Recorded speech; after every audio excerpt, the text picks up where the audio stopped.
بسم الله الرحمن الرحيم تبارك الذي بيده الملك وهو على كل شيء قدير الذي خلق الموت والحياة ليبلوكم أيكم أحسن عملا وهو العزيز الغفور الذي خلق 7 سماوات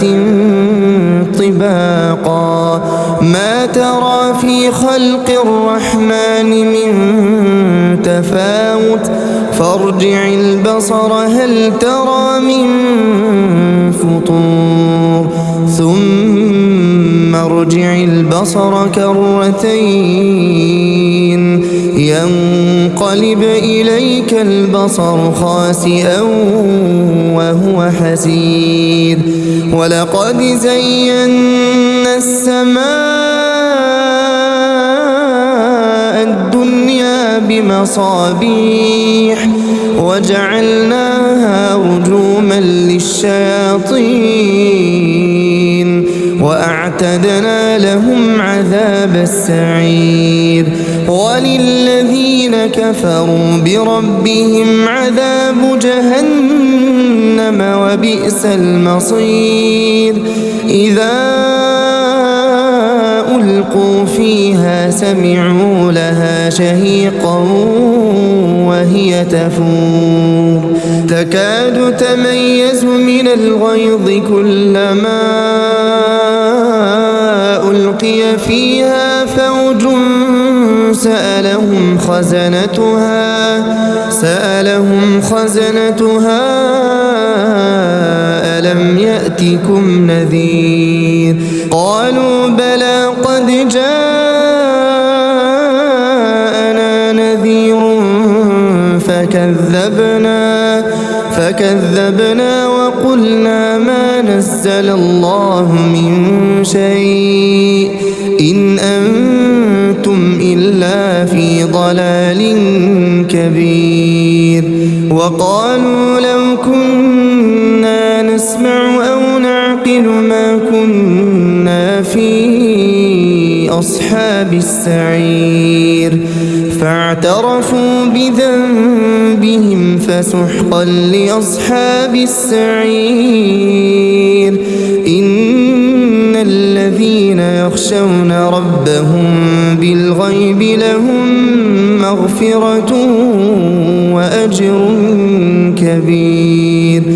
وأسروا قولكم أو اجهروا به إنه عليم بذات الصدور ألا يعلم من خلق وهو اللطيف الخبير هو الذي جعل لكم الأرض ذلولا فامشوا في مناكبها وكلوا من رزقه وإليه النشور أأمنتم من في السماء أن يخسف بكم الأرض فإذا هي تمور أم أمنتم من في السماء أن يرسل عليكم حاصبا فستعلمون كيف نذير ولقد كذب الذين من قبلهم فكيف كان نكير أولم يروا إلى الطير فوقهم صافات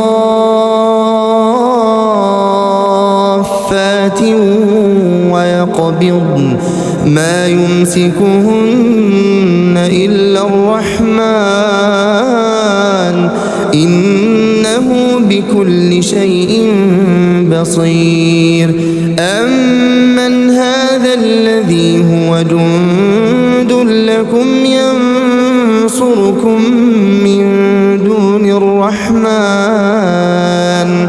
إن الكافرون إلا في غرور أمن هذا الذي يرزقكم إن أمسك رزقه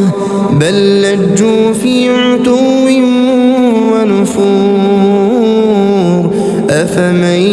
يمشي مكبا على وجهه أهدى أمن يمشي سويا على صراط مستقيم قل هو الذي أنشأكم وجعل لكم السمع والأبصار والأفئدة قليلا ما تشكرون قل هو الذي ذرأكم في الأرض وإليه تحشرون ويقولون متى هذا الوعد إن كنتم صادقين قل إنما العلم عند الله وإنما أنا نذير مبين فلما رأوه زلفة سيئت وجوه الذين كفروا وقيل هذا الذي كنتم به تدعون قل أرأيتم إن أهلكني الله ومن معي أو رحمنا فمن يجير الكافرين من عذاب أليم قل هو الرحمن آمنا به وعليه توكلنا فستعلمون من هو في ضلال مبين قل أرأيتم إن أصبح ماؤكم غورا فمن